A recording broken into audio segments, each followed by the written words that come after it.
Welcome to the Creative AI Show. What do we have this week, Bryon? Hey Rosh, happy to be here. We are two creative guys talking AI, and this week I want to talk about how I broke DeepSeek. No, seriously, I'm excited. I put up a video this weekend. Thank you for publishing it. I did an advanced engineering problem that actually I had GPT 3.5 solve over the summer, Yeah, and we then talked I about it on the watched. podcast too. Yeah. Yeah, okay. Oh, good, good. Yeah, we did. Yeah, over the summer. And you know what? What's crazy is the advanced reasoning that's happening in DeepSeek, Gemini 2.0. I think it's actually starting to get a little lost in the weeds because I'm not providing it enough details because there's such advanced reasoning that it's considering so many factors that honestly, I didn't even give it enough details to start with. So GPT 3.5 being, I don't want to say dumber, but was able to kind of directly approach the problem without factoring in way too much and actually ended up with a more accurate answer when I compared it to actual stats. But bottom line is DeepSeek, it got like 5 minutes into an answer of constantly giving me everything. And then when I tried to get a follow-up reply, the system was down. That's great. So, Yeah. yeah. I found that with the reasoning too. And I do really like O3. I do. In O3 Hmm. Mini, it Yep. really is I enjoy it very much.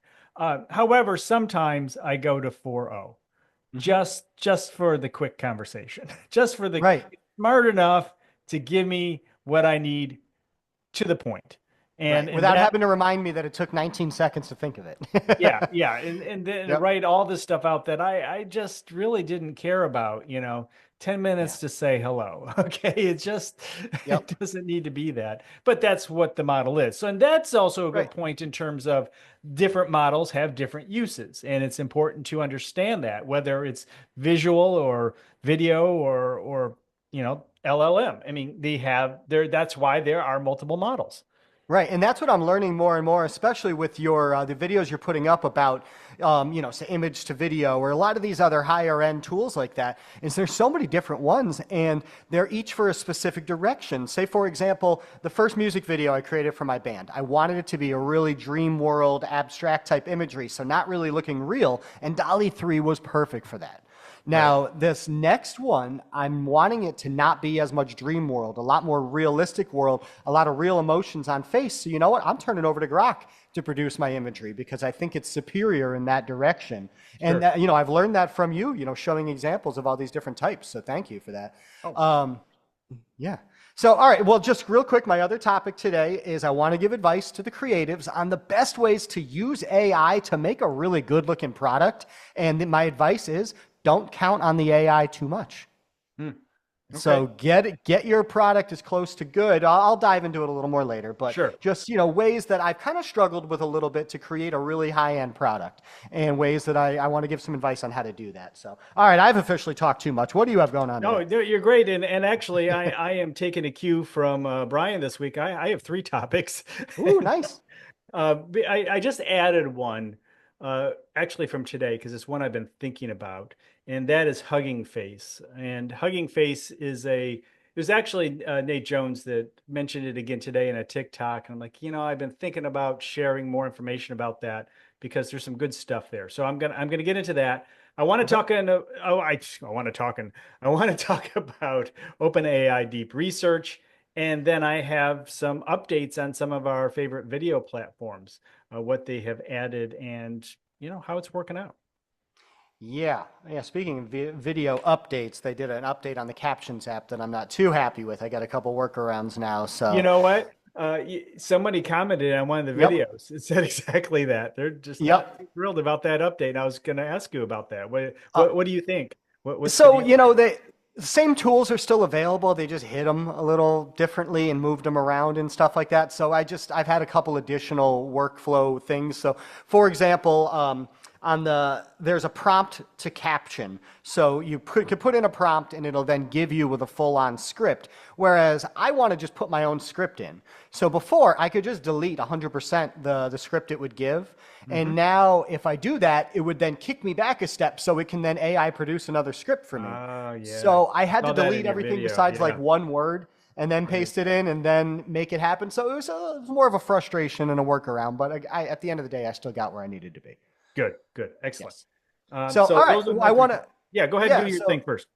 let's talk about this engineering problem that I put in. And so, just really quickly for the audience that's not sure, I've got a pool, and with that pool, I've created both a solar heater, and then also I'm factoring in adding in a burn barrel. And I used, I told the AI exactly the size of the hose that I'm using in this solar array, the amount of sunlight that it's capturing, the flow rate of the water going through it. I tried to give it as many details as I could to then get the answer of, what's going to be, how much more effective would a burn barrel be versus just solar? And then if I were to remove a burn barrel, how many days would it take for just solar to be as effective as the burn barrel? Why don't you explain what a burn barrel is? Okay, so a burn barrel, really quick to our audience, is a 55-gallon barrel that I'm going to run 200 feet of 1-inch copper tubing around the outside of this barrel. So I tightly wrapped it around the barrel. Aren't they black? What, The burn barrels? the burn barrels, well, it starts black until it gets all rusty and yeah. turns rust color on you. But essentially, you get a really hot fire going in there, and then you get you have the water is then going through the 200 feet of copper directly around this barrel, and so all the heat from inside the barrel is getting transferred into that copper. And with the certain flow rate, the water, if it's going through too fast, it's not enough time for the heat to transfer, so on and so forth. So this is a fairly complex engineering problem. Yeah, that was different than what I was thinking. So I'm glad you explained it.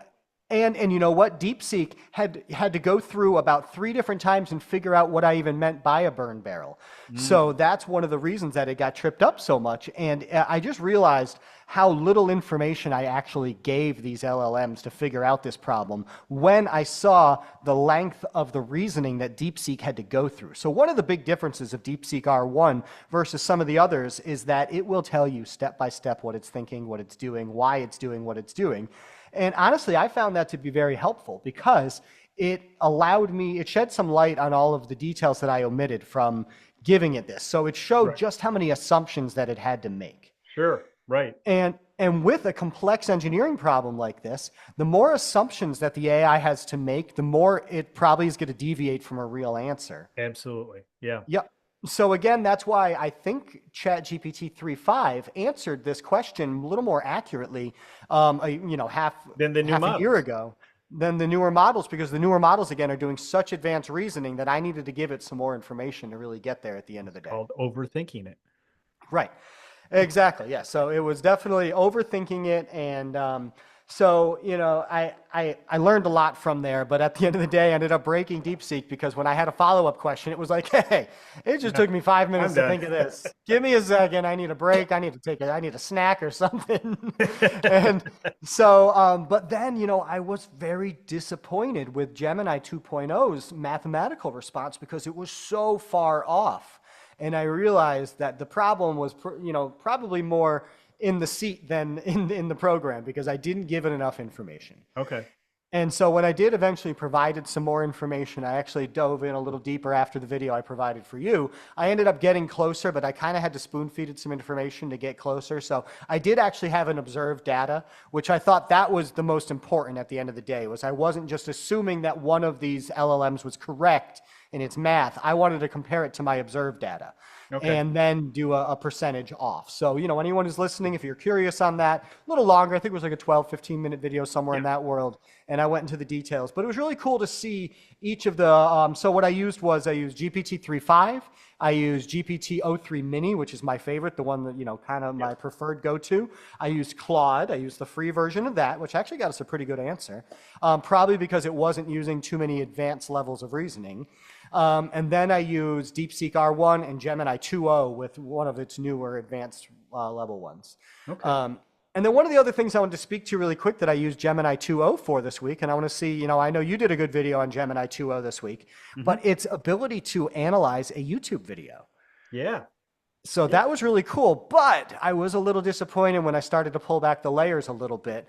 Gemini 2.0 is not actually watching the whole video and analyzing frame by frame what it's seeing in the frame. What it's doing is it's analyzing any captions that might be on that video, Oh, that's a good point. any metadata or description analysis. So the tool right now is a little bit limited. However, it is still more advanced than anything we currently have in that area. Right. So anyone who's saying, oh, it's going to watch my video for me and do this or that, temper your expectations of what you're going to get. Probably what from Notebook does. Yeah, the same it. Google's Notebook. I mean, it probably just pulls that in because you can add a YouTube video link and it'll Right. analyze it, and it probably does the same thing. So it's probably pulling from the same type of AI scenario. I'm assuming. I don't know Yeah. that, but it makes sense. So, but really, at the end of the day, Gemini 2.0 is benchmarking right against ChatGPT. So if you're more of a Google person than OpenAI, you know, if you don't want to get to pony up for the full subscription for OpenAI, I sign off on Gemini 2.0 as doing a really good job and really picking up its game, especially since 1.0 and 1.5. Yeah, I totally agree. Absolutely agree. So, you know, Hugging Face. Yes. It's an interesting platform. It's been around for quite a while. It's huggingface.co, and it's been around since about 2016.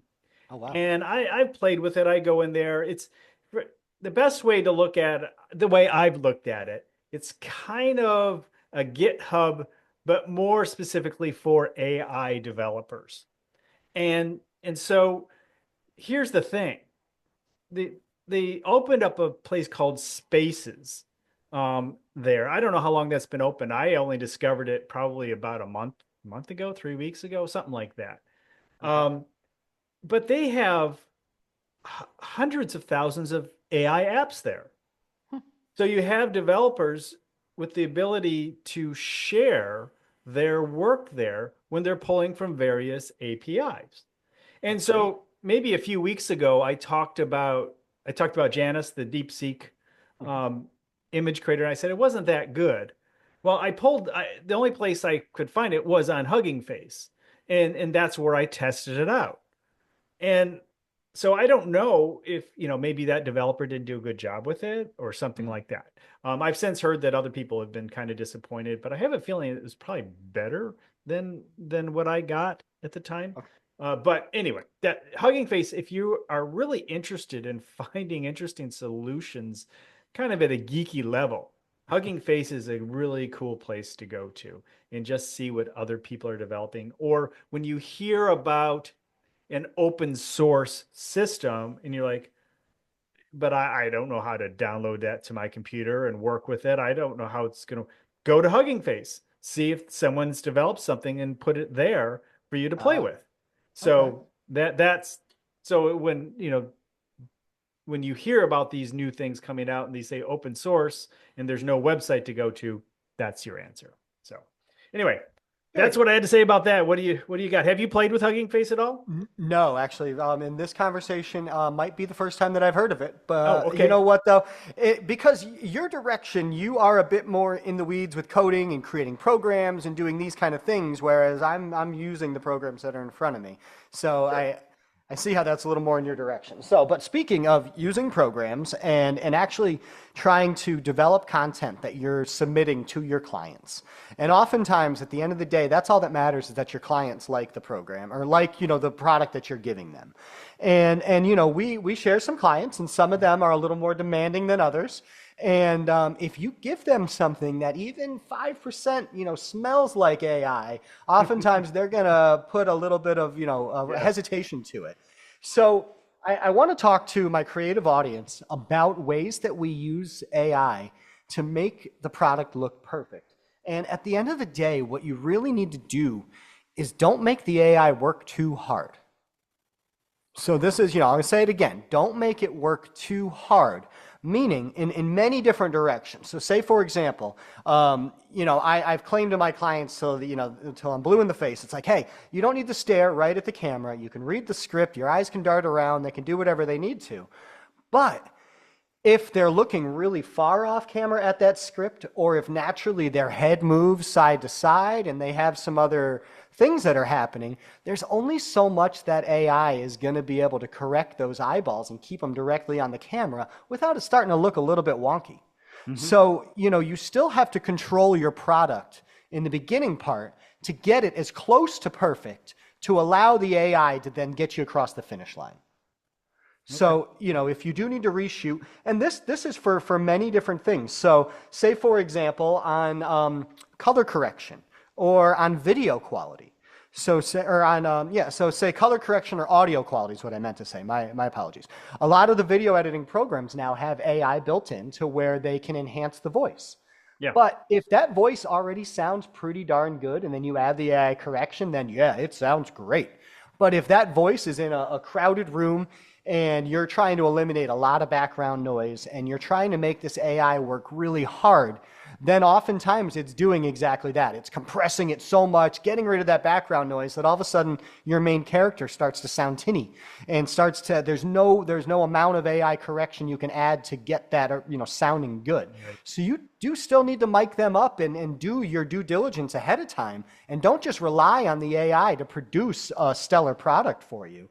That same thing happens with video quality of, say, audio color correction. You as a photographer understand this more than most. And if your settings are way off in the beginning, you can't count on the AI to just fix everything. You Yeah. got to get it pretty darn close ahead of time. Yeah. You know what? It's kind of like the old "we'll fix it in Photoshop" thing. Yeah. It for years and years. Oh, we'll just fix that in Photoshop. Well, you could do that, or we get it as right as possible here and Right. do less work later. Yeah. You know, having to fix Right. everything in Photoshop, it really, in the same thing with AI. I mean, Yes. expecting the AI to fix it and fix everything. Yeah. You I know, mean, video stabilization is another example of yeah, that, where it's like, oh yeah, I've got a stabilizer, it'll work fine. But you know what? Then all of a sudden you're going from a 4K image and then it's dumbing it down to, 1080 because yeah, that's all it can focus on while everything's moving around so much. So you're still going to lose something when you're incorporating these programs to say, improve your final product. So, yeah, that's my advice to the creatives is don't just mail it in on the front half when it's time to actually gather this content. Do as good as you do your due diligence ahead of time to make it as good as possible, and then take these AI tips that we're giving and make it great. yeah. It's kind of interesting, having when we have these conversations, there's kind of this paradox of, you know, keep it simple, but but also, more information the better. I mean, you Yeah, just had that situation where it's like it needed more information. So it's this combination of finding that sweet spot because yeah, started like when coding, if I start off simple, if I say, don't describe the whole program, describe the core, the first step of it, and then let's create that, and then we'll add more and layer it. right, Because again, the more, if you think of it, if you have two words, well, then there's, gap in between those two words for assumptions. If you have three words, now there are two gaps for assumptions to be had. Four right, words, three gaps, and you keep adding. There are more gaps for assumptions to be having. However, if you do it right and give it enough information, it won't have to consider those gaps because it has enough information. right. Does that make There's sense? really 100%. And actually, I mean, on some of my notes here about exactly this is, say, for example, image to video. All Yeah. right. Oftentimes, you want to do a shorter clip and you want to give a shorter prompt so that way you're not confusing it and making it try to do too much. But you need to fill in the gaps for some of these assumptions. So my next note is, less room for assumptions. Yeah. So you need to be direct in some ways, but then very short and concise in other ways. And again, this is the art of writing a prompt. And Yeah. this is, it's Knowing not when.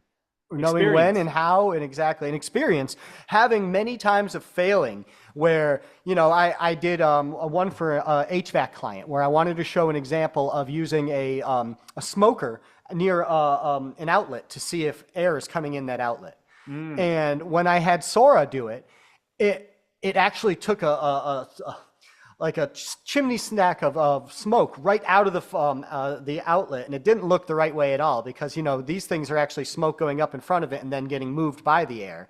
Whereas my image to video on my Wondershare program did it perfectly.